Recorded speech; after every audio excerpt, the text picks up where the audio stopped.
어느 날 뭔가 좀 이상해. 첫째 아들이 너무 나랑 안 닮은 거예요. 이혼한 지는 뭐 10년이 지났는데. 그래서 혹시나 하는 마음에 검사를 해보니까 안녕하세요. 이혼 전문 최영은 변호사입니다. 어느 날 우리 둘째가 내 애가 아닌 거예요. 그걸 알게 된 거예요. 아니, 처음에는 이제 별 문제가 없었는데 와이프가 하는 행동이 좀 수상해요. 근데 와이프가 아기를 낳은 지 얼마 안 됐는데 이제 알고 보니까 이제 남자가 있었던 거예요. 그러니까 이제 자연스럽게 얘가 내가 맞나? 뭐 이런 생각도 드는 거예요. 그래서 와이프 몰래 검사를 해봤는데 둘째 딸이 자기 아기가 아니었었던 거죠. 그래서 이혼을 했어요. 어떻게 이혼을 했냐면 이제 첫째 아들은 아빠가 데려가서 키우기로 하고 둘째 딸은 이제 엄마가 데리고 가고 그런 식으로 이제 이혼이 됐고 당연히 이제 친생관계 안 생기는 걸로 이제 법률 관계는 정리를 하고 각자가 아이들을 키우고 뭐 가끔 면접 교섭 정도는 해줬었겠죠. 그렇게를 살아왔는데 어느 날 뭔가 좀 이상해. 첫째 아들이 너무 나랑 안 닮은 거예요.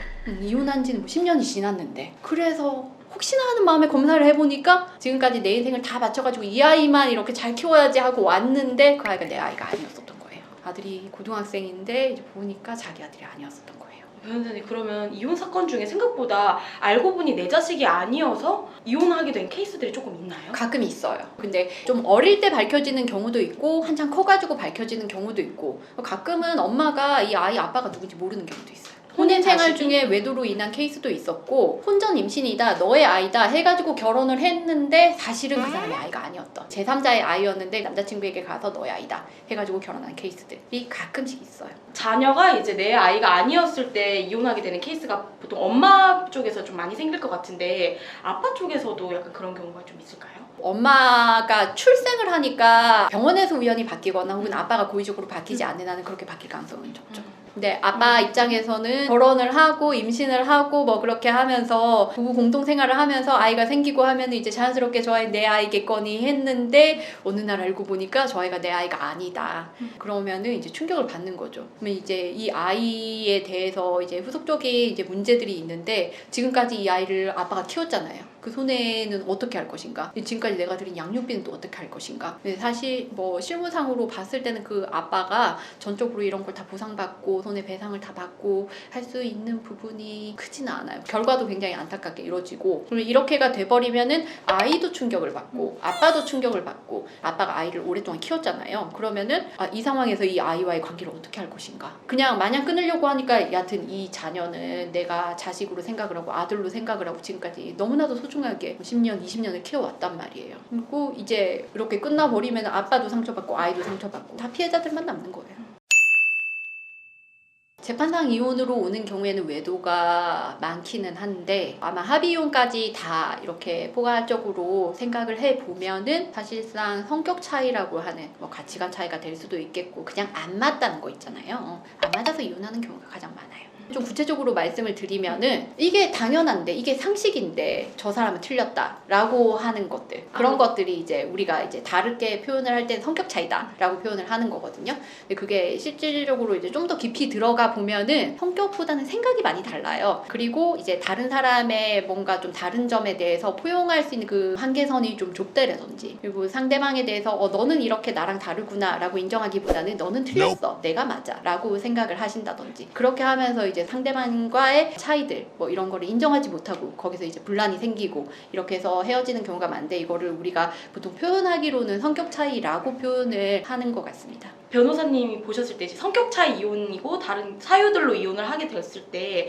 이건 내가 봤을 때 좀 납득하기 어려운 사유였는데 이혼을 뭐 청구하게 된 케이스가 좀 있었을까요? 이제 우리가 결혼을 할 때 양가의 재력이 좀 다를 수가 있잖아요. 한쪽이 좀 재력이 있다, 한쪽은 그냥 평범한 사람들이다 라고 했을 때 재력이 많은 부모님들은 사후 상속까지를 좀 생각을 하셔서 어떻게든 혼인 중에 최대한 여러 방면으로 좀 많이 도와주고 그래서 추후에 이제 세금이나 이런 부분들에 있어서 자녀에게 큰 부담이 발생하지 않게끔 그렇게를 해주려고 혼인 중간중간에 많은 재정적인 지원을 해줘요. 근데 그 재정적인 지원을 받아들이지 못하는 사람들이 있어요. 근데 이게 어떨 때 많이 일어나냐면 이제 남자분보다 여자분이 이제 재정적으로 좀 더 부유할 때 친정에서 이렇게 도움을 주는데 이제 남자분들 같은 경우에는 이제 친정 부모님이 뭔가 관여하는 게 싫은 거예요. 근데 이거를 이제 객관적으로 봤을 때는 이제 뭐 그렇게 관여가 많은 것 같지도 않은데 그냥 내가 버는 돈 안에서 너가 써. 그런 식으로 뭐 가타부타 하는 거 싫어. 그냥 내 자녀들 교육이나 뭐 이런 거에 있어서 뭐 좋은 학원을 보내주겠다 필요 없어. 버는 돈 안에서 해. 이렇게 하면서 이렇게 다투는 경우들이 있는데 이게 이제 자란 환경도 좀 다르고 하기 때문에 이게 당연하다 이렇게를 해야 된다라는 거에 대해서 이제 차이가 있는데 어떤 분들은 그걸 좋아하고 존중해주고 감사하다고 그런 견해를 가지고 계시는 분들도 계시고 어떤 분들은 그게 불편한 거예요. 제가 생각했을 때는 불편한 정도까지 뭔가를 하는 게 아니고 그렇다고 뭐 친정 식구들이 뭔가 특별히 요구하는 것도 아닌데 남자분 입장에서는 난 저걸 받아들일 수 없어 이런 분들이 계시거든요. 그렇게 해서 이혼이 되는 경우 같은 경우에는 저는 좀 아쉽더라고요.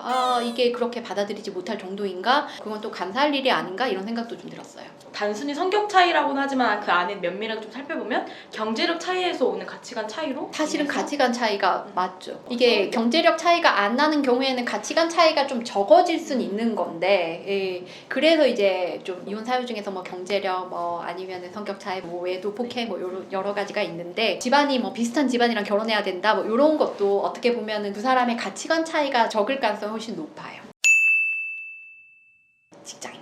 직장에서 해결이 안 되면 이제 동호회를 나가는 거죠. 모임을 나가고. 그런데 뭐 나가서 만나시는 경우도 있는데 대부분은 직장이에요. 직장이 일단 이성을 만나서 오랜 시간 같이 있고 어떤 대화를 자연스럽게 이어나가기 참 좋고 시간을 가지기도 좋고 이유가 있잖아요. 어떤 프로젝트를 한다라고 하면은 같이 있는 시간 자체도 많고 대화도 많이 하고 하는데 뭐 예를 들면은 뭐 A라는 사람이 B라는 사람을 유혹하고 싶다라고 하면은 여러 가지 이유를 들어가지고 유혹할 수 있는 건수들이 좀 있죠. 혹시 동호회에선 내가 이거 좀 특이하게 기억에 남는다 불륜 사건 중에 좀 동호회 사건 있었을까요? 동호회 사건 사실은 굉장히 다양해요. 동호회에서 결혼도 하시고요. 동호회에서 불륜도 하시고. 동호회 사건은 굉장히 다양한데 동호회 그런 목적을 가지고 나가시는 분들이 많아요. 조금 여성분들이 좀 조심해야 되는 게 남성분들이 이제 본인의 유부남임을 속이고 촉각 행세를 하면서 동호회에 들어가서 이제 여러 사람들에게 그런 행동을 하신다거나 아니면은 돌싱 카페 같은 게 있어요. 돌싱 카페도 보면은 그 안에 유부남들 꽤 있어요. 그러면서 이제 돌싱녀들을 상대로 나 돌싱이다 라고 해가지고 이제 여러 명을 만나고 그 안에서 본인의 신분을 속이는 사람들도 꽤 있어요. 일반 직장인인데 나 의사다 뭐 이렇게 속이는 경우도 있었고 그 사람 맞는지 신분을 확인하려고 홈페이지를 찾아봤는데 얼굴이 비슷했대요. 그래서 전혀 몰랐대요. 근데 그렇게 될 경우에는 이제 피해자 당사자는 너무 억울할 것 같은데 너무 왜냐면 억울해요. 순식간에 상간녀가 돼버리는 거잖아요. 그렇죠. 상간녀 관련해서는 상간녀 소송이 원고 입장에서 승소를 하기 위해서는 일단 불륜행위 자체가 있어야 되고 성적 접촉 혹은 뭐 성관계 이게 반드시 증빙이 돼야 되는 건 아니에요. 이게 좀 더 넓게 해석하기 때문에. 근데 이제 요거 말고 또 하나 필요한 게 있는데 내가 만나는 상대방에게 배우자가 있다는 사실을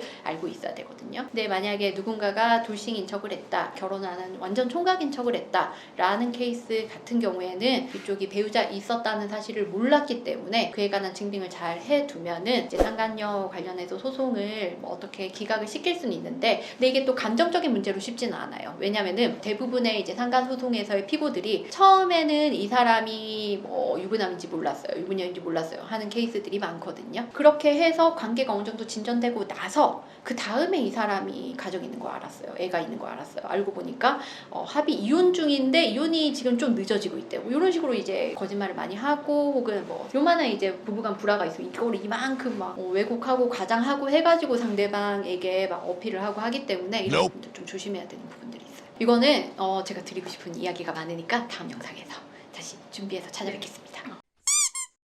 오늘은 이혼 전문 변호사로서 소송을 진행하면서 가장 쇼킹했던 사건들을 소개해드렸는데요. 다음에는 더 많은 사례들로 관련된 이야기들 더 많이 풀어드리겠습니다. 구독과 좋아요, 알림 설정 부탁드립니다. 최영은 변호사였습니다. 감사합니다.